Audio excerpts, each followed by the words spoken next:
It's time to jump off the pitch and jump on some lines. Welcome to the World Soccer Betting Show, presented by Picks Parlays. It's Franko and the Genius World Soccer Betting Show, and we're presented by Picks and Parlays. Welcome back. Group F is next on tap. Sean, what do you got? We got Belgium, Canada, Canada's in the world. I can't even believe Canada's in the World Cup. It's a hockey country. You got Morocco and you got Croatia. It's not the most glamorous group that we're going to talk about here, but it could be pretty interesting, especially when you start to look at these teams that might advance. Yep. Belgium, FIFA ranked number 2. It's the 14th appearance. This is Roberto Martinez, of course, in charge. Third in 2018. Belgium 4-2-2 in 2022. This is really the last hurrah for the golden generation of these Belgian players together. And we'll see what happens. Obviously they got a big injury up top. Romelu Lukaku. Lukaku has only played 4 times for Inter Milan this year since he moved back on loan from Chelsea. So who knows what his availability is going to be. Anyway. But Sean, your take on Belgium?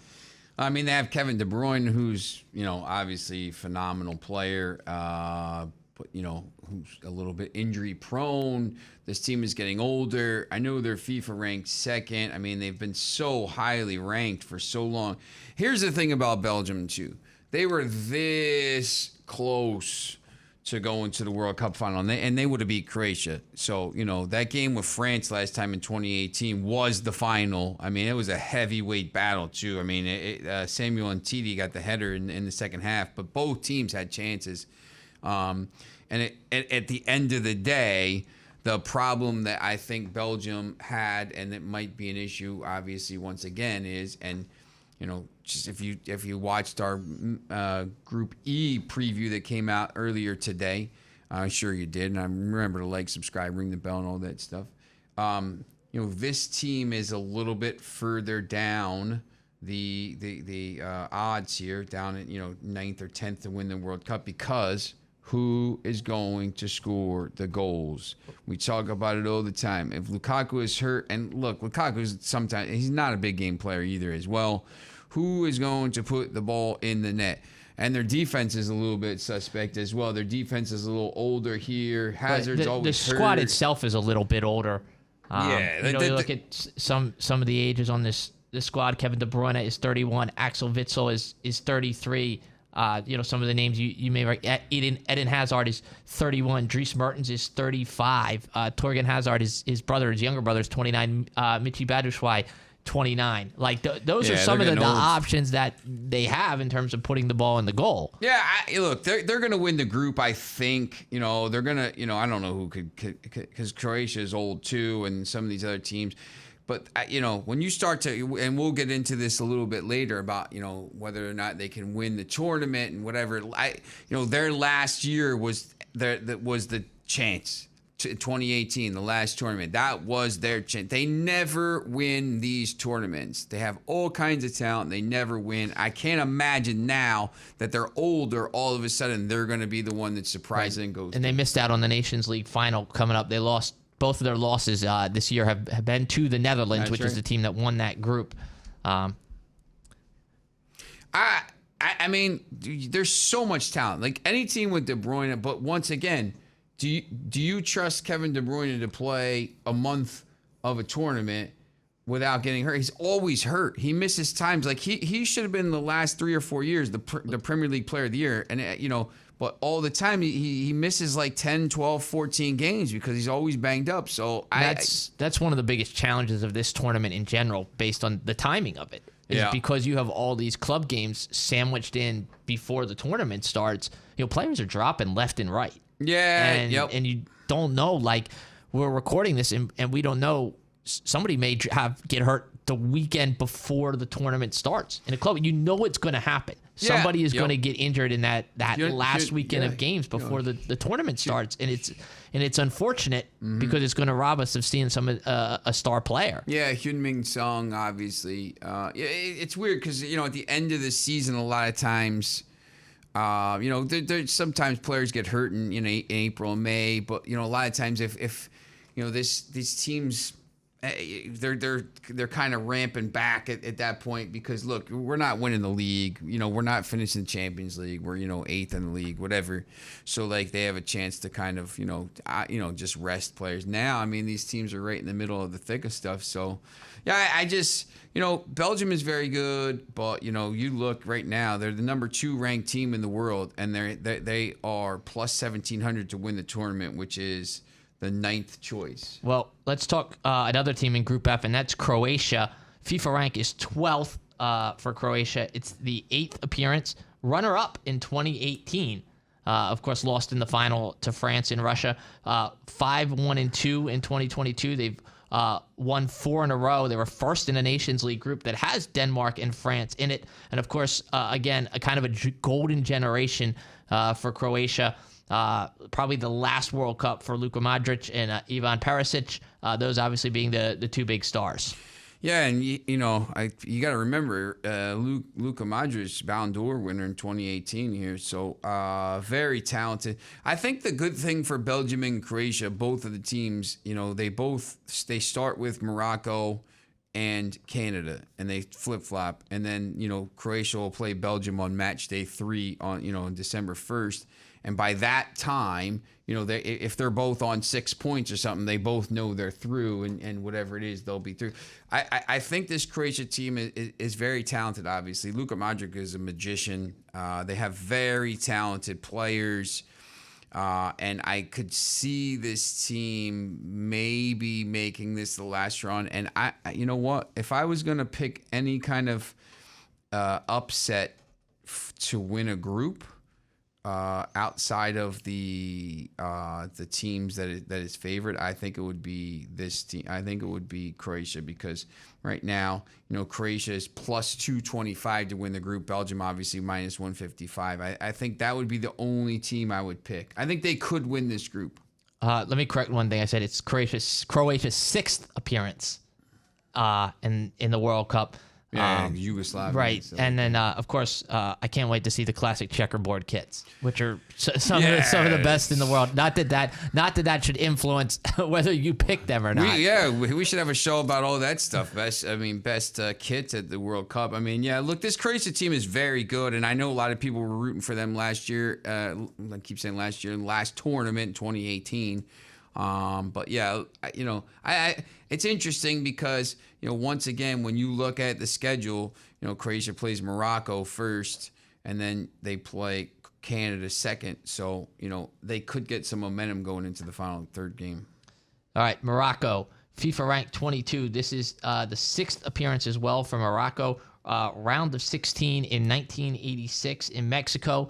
Morocco is 7-2-3 in 2022, and they'll also have some talented players. Of course, we all know Ziyech from Chelsea, 42 caps, 17 goals, and then Hakimi with PSG, the defender. He's got 8 goals and 53 caps. Yeah, I mean, Hakimi, Mezraoui, Roman Saiz, who played obviously in the Premier League for a while with Wolves and some teams. They got players playing at different teams. I think Yunus Belhanda, they're getting a little bit older. They don't have a lot of younger players. El Hadidi, the squad's not terrible. I think these games are going to be pretty interesting. I think they could play with some of these teams. I do like the squad a little bit. They got players. I mean, sometimes when you look at some of these teams that you don't think has a chance, and then you kind of look and you're like, man, you know what? They play for some decent teams here. I mean, they got. I think they're one of those teams, right? You start looking at their squad list, and you start looking at the clubs that these guys play for, and you go, they're not terrible. They're not terrible if it comes together. Now it's got to all gel and mesh together, because we've seen that before, where guys will come in from all sorts of different clubs, and you look at the names of the club, and then you watch them play on the field as the national team, and it doesn't necessarily come together. Yeah, yep. And I think obviously the first game for Morocco is massive. I mean, if Morocco could get any kind of result against Croatia, I mean, man, if they could win that game, all of a sudden you're like, wow, this team could do something in this group. That first game is so massive. And then you kind of, when you compare the Moroccan squad to the Canada squad, and we'll go through Canada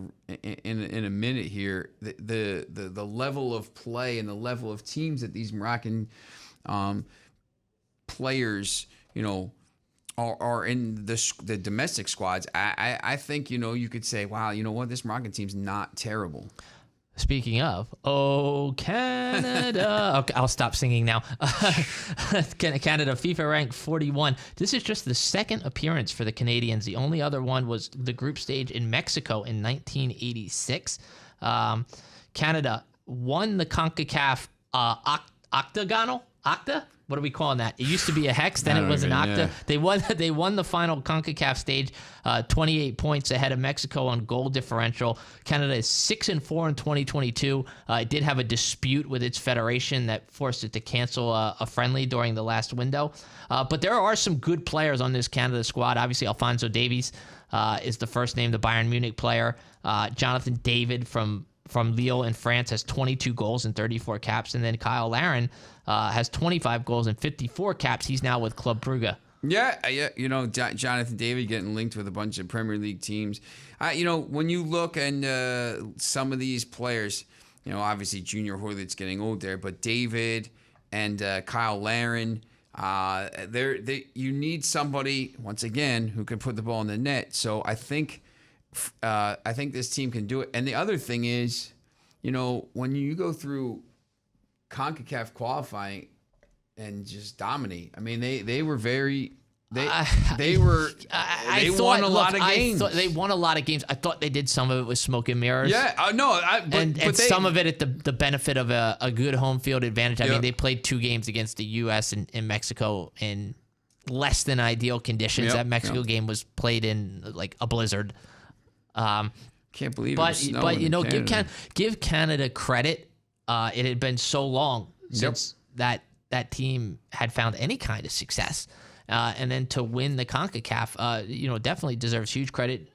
John Herdman, an interesting story, was the women's manager for the Canadian women's team, and then took the job over for the men's team. And look, I think they're going to go to the World Cup, and they're going to play a similar style to what they did in CONCACAF. They're going to sit back. They're not going to be afraid to soak up some pressure, and then they're going to rely on some of these talented guys they have to play on the break. Like when Alphonso Davies gets going in space, I mean, there's not many people on any team that's going to be able to stop him. Yep.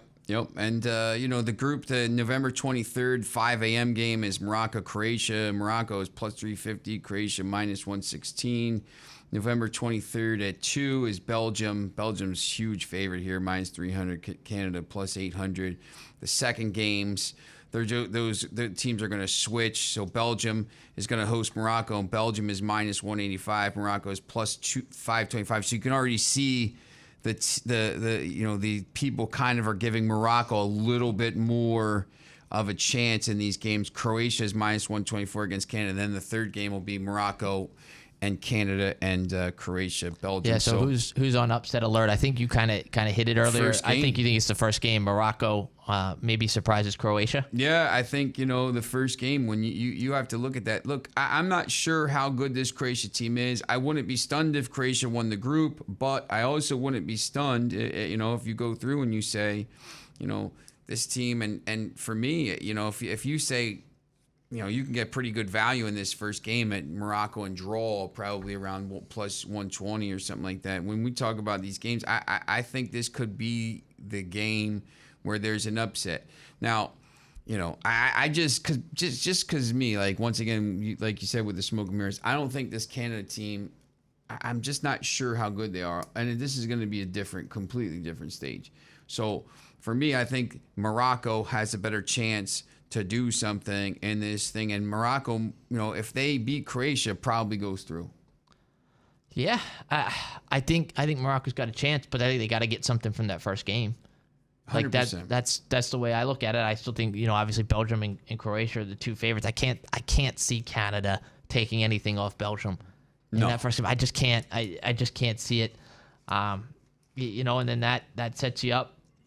Belgium against Morocco, Croatia against Canada, all of a sudden, that becomes a huge, huge Belgium-Morocco game if Morocco comes into that with any kind of points. Yeah, I just this group is tough. I know people are just gonna, and I know the natural thing is to look at that end and up go just saying Belgium, Croatia Right. as well, but I think this Morocco team has a chance, and when you start to look at kind of the odds for that, top two, Morocco is plus 200, Croatia minus 200. Obviously to finish last, and this is where you can kind of, I think, make a little money if you're looking at this. Canada is last. To finish last in the group is plus money. You could bet on. You could bet on. You could bet on. You could bet on anything. So I just think Canada is going to struggle in this group. I mean, could they beat Morocco in match day 3 and finish third? Yeah, of course, but it doesn't matter at that point. But I just think Morocco is the one that has a chance to maybe do something. Will they come out of it? They're not winning the group, I doubt. But could they come out and finish second? I think a couple of these African teams could surprise in this tournament. So who's moving on? Now that you've just talked Morocco up. I'm going to say Belgium and Morocco. I think Morocco finishes second. There you go. I'm going to go Belgium, and I'm going to stay the chalk. And I think Croatia, which has been going pretty good in the Nations League, finished on top of a tough group there. Man, I'm going to go Belgium. I'm going to go Belgium first, Croatia second. Yeah, I think you have a pretty good chance of Croatia to get through here, but I'm just going to take a chance, and sometimes you got to do that. Sometimes you just got to take a chance. I'm not super confident in it, but I think maybe Morocco could get through. Can anybody from this group win the World Cup? No, I don't think so. You don't think Belgium? They could maybe with a draw. Let me see. They have. Well, you're going to get either, depending on where you finish, you're either going to get the Group E winner or the Group E runner-up, which means you could be looking at Spain or Germany in the Group E. the round of 16. They can't. I think they're out in the round of 16. I mean, they're talented, but I don't think they're beating either of those teams. And then so if they win the group, they're gonna, and then they have to play winner of Group H or runner-up of Group G, which is coming up next, which is probably going to be, winner of Group G is probably Brazil. We don't give anything away. You got to tune in tomorrow for that. But for Belgium, it's a group that includes Brazil that's coming up next. For Belgium to win this tournament, they would have to just, they would have to play every game. They would be underdogs probably in every game. I think. Look, once again, they're FIFA ranked second, so you can't, they're got to be pretty good to be FIFA ranked second, but. They're old, so I don't think they can win, and no one else could win. Like if Morocco or Croatia goes through, Croatia's not going to the final again. There's no way. Well, we shall see. This is Franco and the Genius World Soccer Betting Show. Again, we're presented by Picks and Parlays. Stick around, and we'll come back with the final 2 groups. And make sure you're checking in and subscribe, ring the bell, and remember, we got these episodes dropping every day, so set those timers up so you can watch the shows. Thanks for watching the World Soccer Betting Show. Like and subscribe if you're new, and make sure to follow us on all of our social media platforms. Missed an episode? Our podcast is available on YouTube, Spotify, Google Cast, Apple, and more. The World Soccer Betting Show is presented by Picks and Parlays.